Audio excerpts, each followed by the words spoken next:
babe, wanna leave this town. I'm saying, whatever, if you wanna go, I'm down.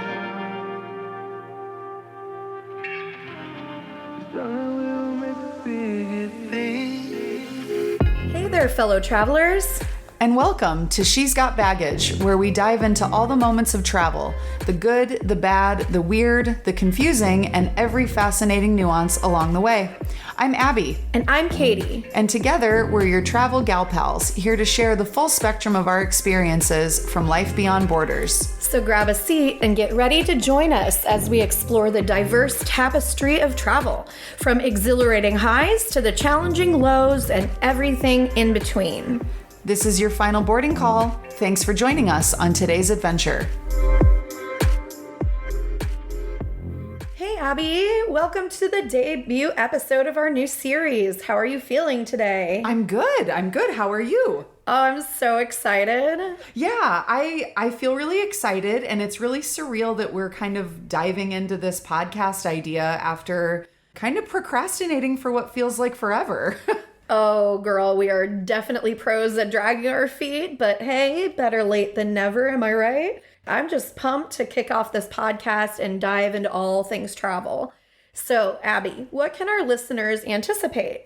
Well, I feel like what sort of sets us apart from a lot of other travel-related podcasts out there is that we're just kind of normal girls who have taken some sort of unconventional risks with our lives and with choosing to travel long term. We are certainly not influencers showcasing our outfit of the day. We don't really have the most brilliant travel hacks or anything like that. We're just kind of normal, middle-aged, sharp-tongued wanderers that have some stories that we want to share. Oh, totally. We are all of those things. And I believe that there's really something here for everyone, from people who want to travel, are excited about, getting out into the world, our fellow expats who live around the world. But we've also been on our own individual journeys for about 8 to 9 years now. And what's really interesting is that we didn't even know each other in the beginning. We never knew each other in the United States.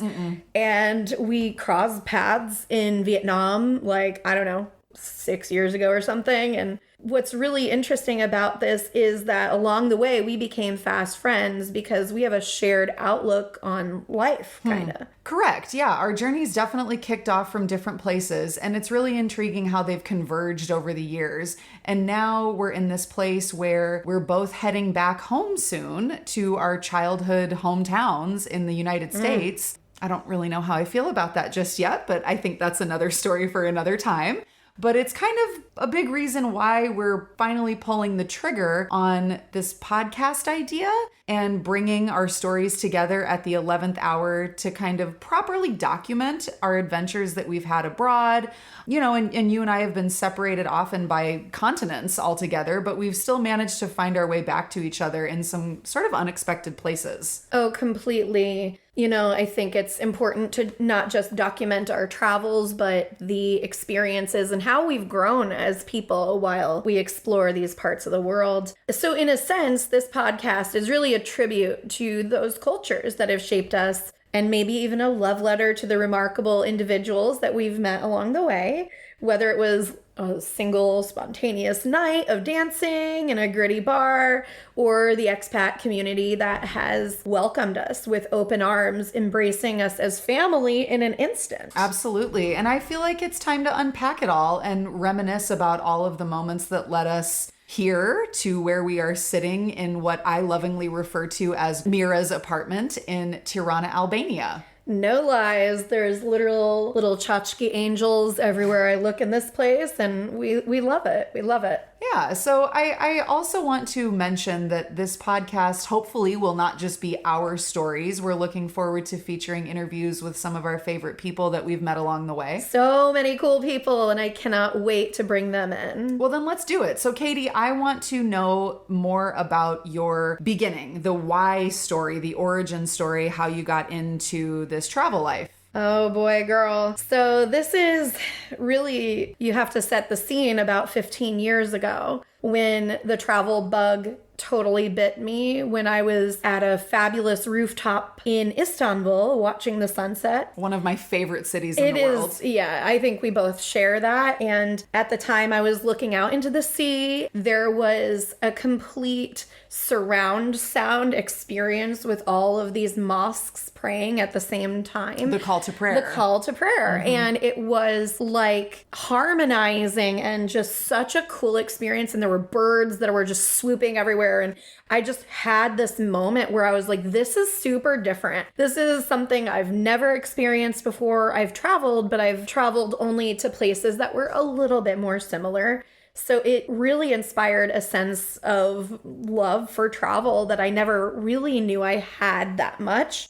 And so from then on, travel kind of became not just a passion, but like a little bit of an obsession. A little bit. A little bit of an obsession. And at work, you know, we didn't have a lot of vacation time because we, you know, worked in the United States, but I maximized every single moment, and every long weekend I would fly somewhere, flying out on like a Friday morning and coming back on that Sunday night flight to try and explore new destinations. In the beginning, it was with friends. But then soon my friends couldn't keep up with my insatiable need to keep traveling and wandering. So yeah, I ended up going off on my own. So went on my first solo journey, and it was like a personal challenge to myself, a test of independence. Every time I traveled, I got more confident, and I found myself connecting with more people around the globe. I'll be honest, most of those were Europeans who introduced me to the concept of long-term travel for the first time. And this was a complete revolution to me. I had no idea that this was something that was even possible. Like, are these people rich? Like, how do they have time to like spend 3 months like traveling in Peru? How do people do this? And it just made me kind of like obsessed with this idea, but it was also like one of those ideas that were like far off in the distance, like one that could never actually manifest, because I couldn't do that and be in the American dream. You know, I don't have enough money for that kind of stuff. I don't have time off of work for that kind of stuff. I knew that if I quit my job, that would, or if I wanted to take that amount of time off of work, I'd have to quit my job. It just felt like I was burdened with like all these roadblocks, and it seemed almost like the impossible dream. Back then, it felt like travel was this really far away, what's the word, unattainable thing that was meant for people that were not normal. Other like people. Me. You know, it was for other people. So how did you find yourself moving on? Well, you know, probably a year after my first solo trip, I actually had gone on about 2 or 3 additional solo trips during that first year.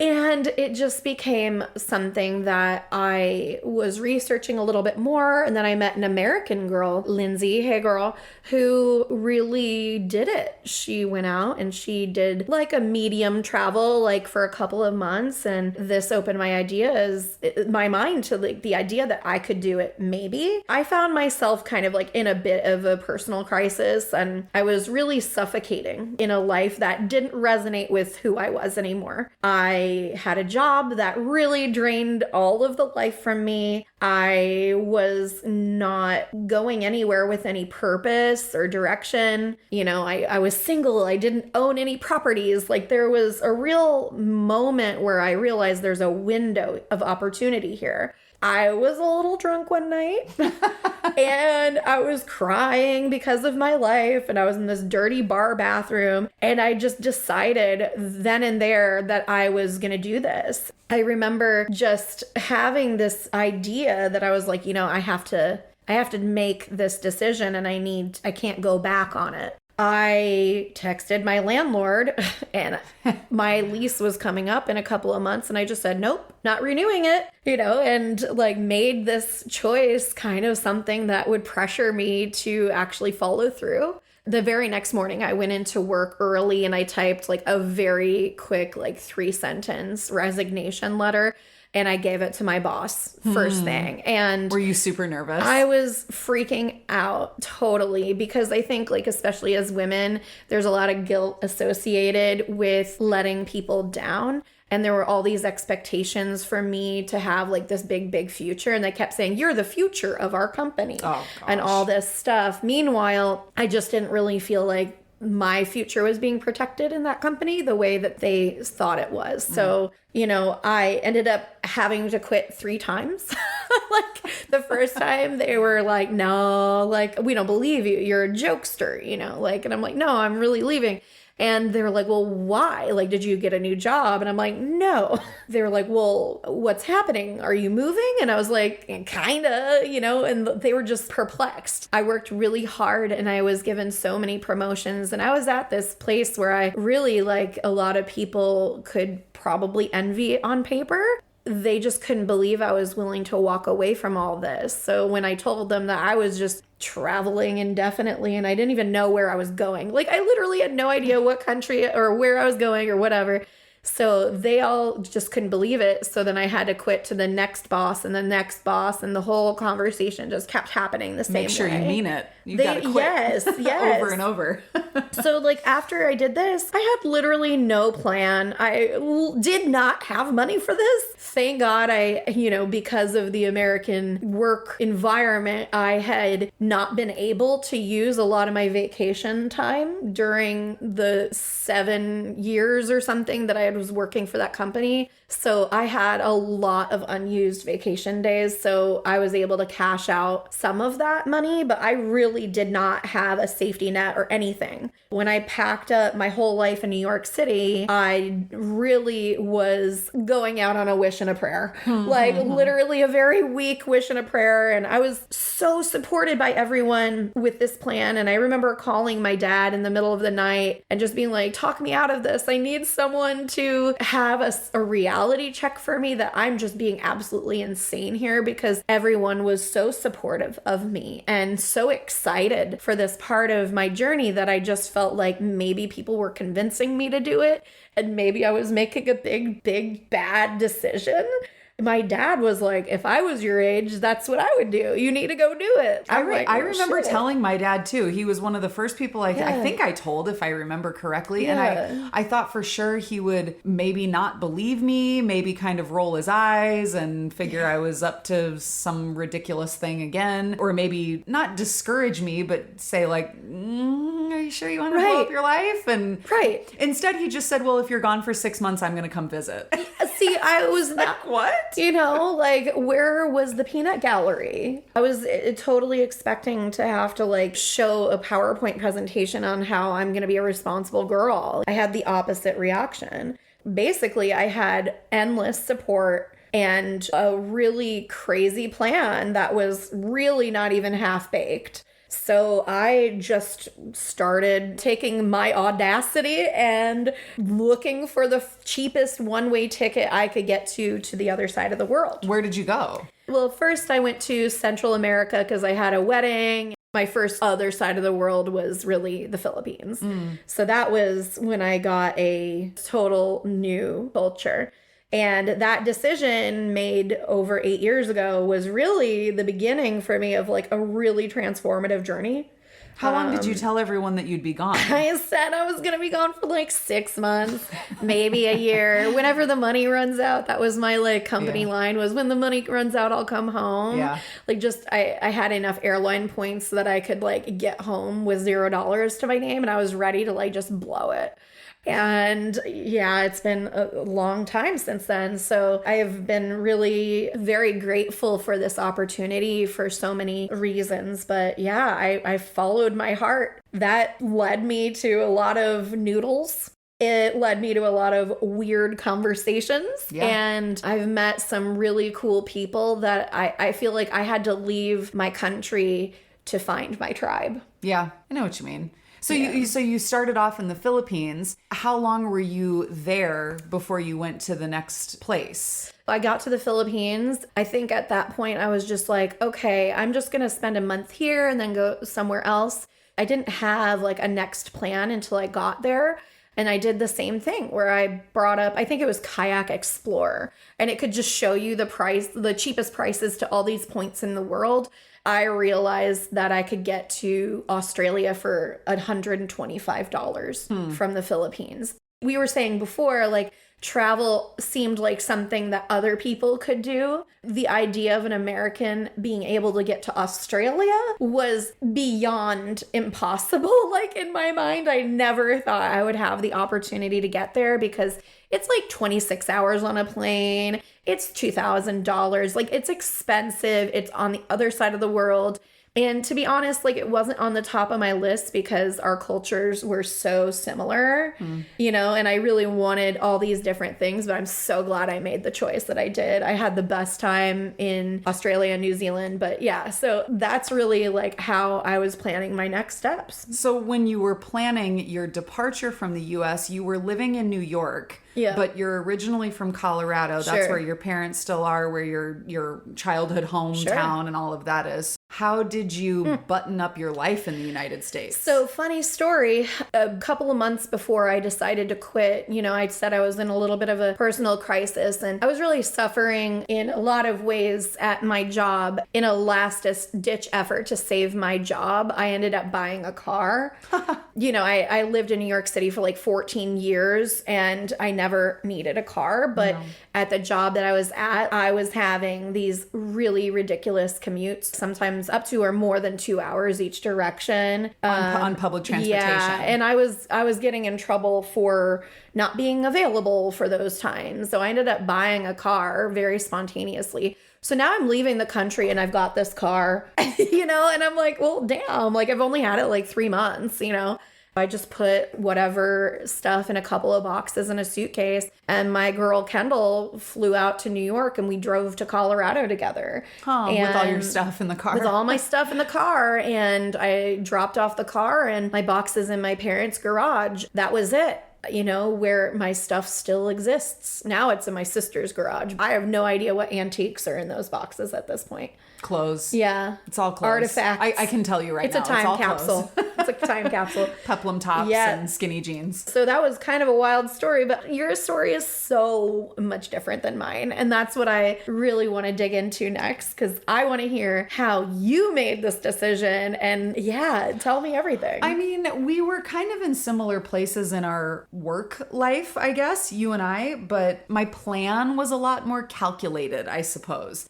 My partner and I, who we lovingly refer to as Pants. So Pants and I were both living in Arizona and we were working in jobs that were paying the bills, but I wasn't terribly in love with what I was doing. I found it really stressful. I was very unfulfilled. I kind of dreaded coming back to work on a Monday morning. It was just, you know, I liked the people that I worked with, but I didn't always love the people who I dealt with. And I found it very stressful and whatever. So we're both working in these jobs. And Pants's family used to own a little condo in Mexico. So whenever we could, we would jump in the car and we would gun it for the beach. And we would drive down to Mexico and we would stay for a couple days. And then every time we came back, it just got more and more difficult to sort of come back to real life. And that sounds kind of childish, but it's true. Yeah. So one day I was in my office and we had just come back the night before, I think, from one of these trips to Mexico. And we'd had a great time. We're a little sunburned, you know, and I just did not want to be at work. So he happened to send me an email that morning about one of these like Yahoo articles, the 10 best places for Americans to retire or something like that. And at the time, I think I was 28 and he was in his early 30s. Dreaming about retirement. I'm like, bro, we're not retiring anytime soon. That's such an American thing, though, to like have our dreams be so lofty that the good travel only can come after you've worked your entire life. And you're 65. And you're 65 and your knees are hurting. You know, and none of that's guaranteed, right? No. So, but this is the only acceptable time to do that kind of travel. Yeah. In our culture. Yeah. Right? Yeah, for At sure. the time. And so he was probably 34 or something at the time, 33. He had written in the email, one of these destinations was Portugal. And he said, I want to go to Portugal. And I was like, bro, we're not retiring in Portugal anytime soon. And so we kind of had a little laugh about that. But then the idea of traveling was kind of stuck in my brain. And I wrote back to him and I said, is traveling something that you really want to do? Because with both of our jobs, it was sort of difficult to get away from work for more than 2 or 3 PTO days at a time. So to actually get all the way across an ocean was sort of logistically impossible with our schedules. And so I wrote back to him and I said, I want to get into traveling. I want to get far away. I want to do some serious globetrotting, I guess. I don't know if I like that word, but I want to travel. So if you're interested in doing this, I think I know a way that we can get this done. To my surprise, he's like, yeah, like I want to learn about that. So I said, okay, tonight, come over to the house, bring over a bottle of wine and some steaks, and we're going to talk about this. And I told him how I knew that we could teach English and we could just leave, like we could just move out of the United States. And so just like that, that's kind of how everything began. And, you know, actually it's kind of funny, like when I quit my job, so you said you had to quit your job like 3 times. I am so snarky that I actually quit my job with like a condolences card. And I knew I wanted to tell you this story. So I went and I took a picture of it all these years ago. And so I found a picture of it. I got this card from the funeral section at the Fry's grocery store or something like that. And I had to take a picture of it and send it in an email to my director, like to all of these important managers. And it says, I wish I had the words to lighten your agony, but sometimes words are just not enough. Please accept my deepest condolences on your loss. You are in my thoughts and prayers. And that was how I quit my job. Yes. Sorry for your loss. Sorry. I'm your loss. Yeah, it's me. It's me. So yeah, so we kind of from that point on just made a big series of to-do lists and we sold everything, but it was pretty calculated. Like I said before, we packed up 2 houses, we sold cars, my childhood piano, we sold all of our furniture, our dishes, our clothing, like everything. It was a series of garage sales and Craigslist. That's so much work. It was a lot of work. Oh my God. It was pretty crazy. I think I shipped home, 2 boxes of clothes and pictures and stuff that I didn't want to let go of. And those are still sitting in my dad's basement today. Also time capsules. It is. Yeah, totally. So then we booked a one-way ticket to Phuket, Thailand. We still left with way too much luggage, which is insane considering how much we had gotten rid of. Yeah. Rookie mistake. One that I understand very well. Bad. Yeah. We landed in Thailand and we thought we would be gone for maybe a year. And now it's been almost 9. So it's crazy. I just think that that's such like an amazing thing. What did you end up doing with all your stuff? When we got to Thailand? Yeah. Oh my God, it was so bad.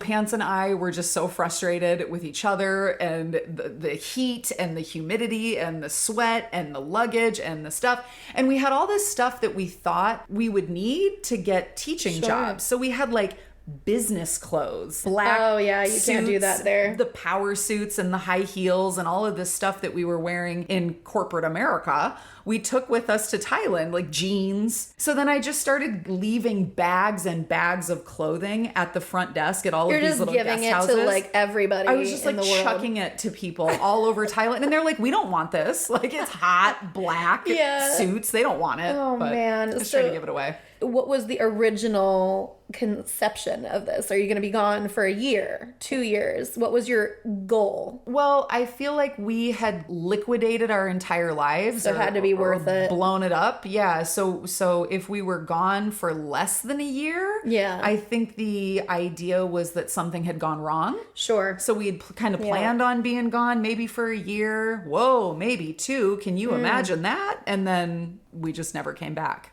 I love it. I think that that's such a crazy story, and I'll never forget the condolences card.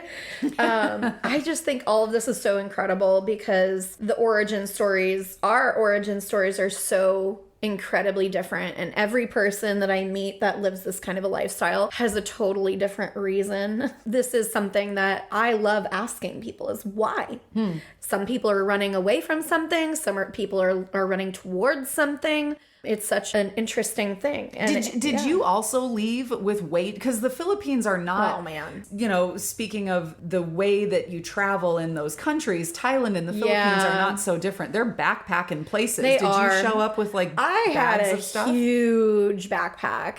And then I had a front pack, and I had all these gadgets on your tiny little body with all these backpacks. And I guess we could talk about this the next time, but like I was struggling big time, and I ended up giving away so much of my stuff in those first few stops. We had big like roller bags on and off of long tail boats in Thailand. It was awful. It was so bad. Roller boat. Oh my God, so that's terrible. When we talk about these things, I'm feeling very grateful, and I have so much gratitude that this was even an option for us. Travel has been such a gift, and I feel like everybody should experience, but not everybody really has the privilege to do this on a long-term basis. And let's be real, it is a privilege. Not everybody can do it for a variety of reasons.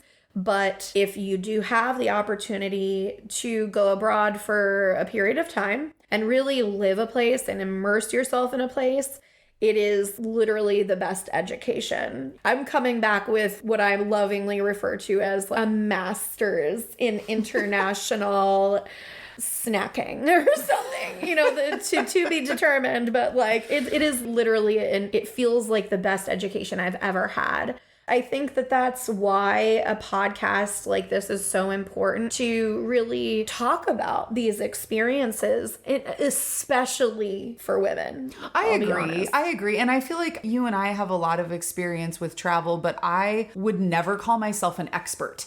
I feel like I still learn new things every single day. And I feel like I still surprise myself with travel mistakes every single time. I mean, I've gotten pretty good at airports and knowing that I need to look up visas and things like that. But when I think back on like young, dumb Abby, I was such an idiot. I had no business. I can't wait to talk about dumb Abby. I was so dumb. I was so young and dumb and I was so dumb. But I wish that I would have had big travel sisters like us, whose advice I probably would not have taken. But I do think it's important that we give back a little bit to, I guess, this traveling community that has sort of changed my life. Like travel has completely changed my life. I think a lot of, like you said, women especially are a little bit apprehensive about traveling, especially solo. Maybe there are certain parts of the world that have reputations for being a little bit more challenging. And yeah, there are challenges that happen with every single trip that we take. And I would love to be a resource, I guess, if possible.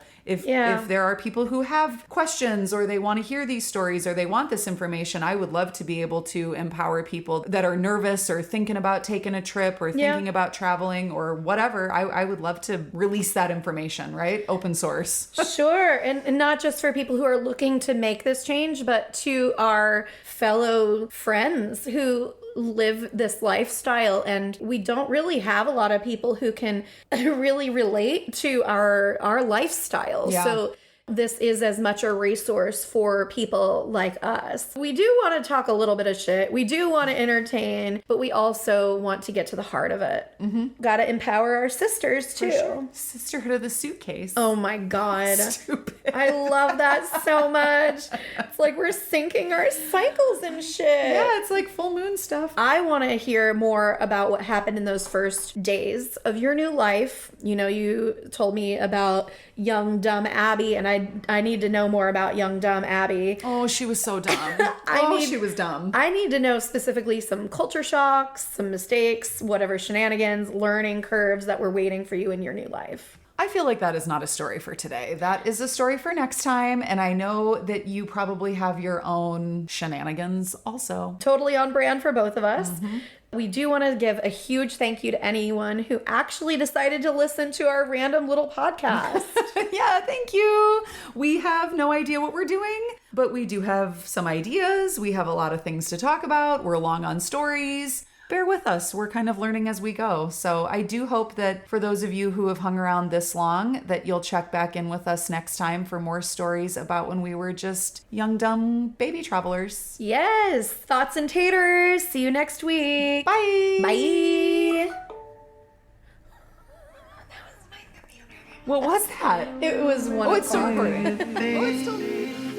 Thanks for joining us on She's Got Baggage, the podcast where we depart into the travel world that has embraced us for the past 9 years. We invite you to continue exploring with us, from tales that stir your thoughts to moments that tickle your funny bone and tug at your heartstrings. Our itinerary promises to inspire and captivate. Don't forget to secure your buddy pass by subscribing, ensuring you never miss our next adventure. Your feedback and reviews are always appreciated as we continue to navigate these unexplored territories together. Your reviews are so important so that we can stay on course with content that keeps you coming back for a return trip. Until next time, I'm Abby. And I'm Katy. For additional perks, check us out on she'sgotbaggagepodcast.com. You can also find us on social media. And remember that this has been She's Got Baggage, where every adventure has a story.